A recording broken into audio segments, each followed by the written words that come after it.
kan untuk Indonesia untuk mengambil orang menjadi banyak jalur. Sebenarnya sama seperti di Amerika Serikat sebenarnya kan, konteks yang besar. Tapi berikutnya saya ingin sebenarnya ini bukan saja pendapat, tetapi kalau kita juga bisa melihat kita juga bisa melihat tapi apa sebenarnya yang bisa kita lakukan pada saat ini. Saya mengatakan kompetisi tetap perlu karena perkembangan kognitif dan dari seorang manusia, dari seorang anak itu dia perlu untuk bisa melihat membandingkan apa sebenarnya yang terjadi di sekelilingnya dan yang paling sulit dari perkembangan atau menjadi orang tua atau menjadi guru itu kan bagaimana kita bisa menentukan batas kapan memaksa, kapan mendorong dan kapan bilang oh ini silahkan sendiri gitu kan.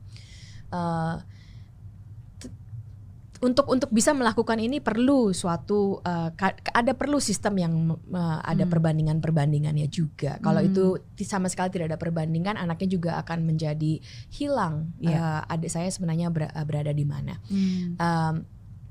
Dan kita selalu kalau di Indonesia sudah banyak yang mendengar tentang growth mindset from Carol Dweck.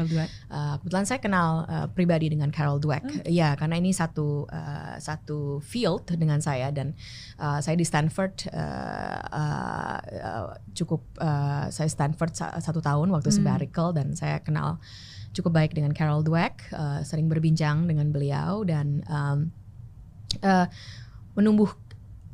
Sementara agar yang penting adalah kita menumbuhkan pemikiran yang terus berkembang atau dia bilang growth mindset, bahwa segala sesuatu itu tidak fix, segala sesuatu itu tidak, bukan segala sesuatu, otak dan pemikiran itu tidak fix, tergantung dari input stimulasinya dan terutama sekali adalah motivasi dan kompetisi itu memberikan motivasi, tapi jangan sampai demotivated. Nah, satu penelitian yang sangat penting sekali. Ini dari penelitian yang banyak sekali di cognitive science dan psikologi dan di learning sciences saya bisa rangkumkan mengapa kompetisi itu tetap penting walaupun jangan sampai terlalu banyak.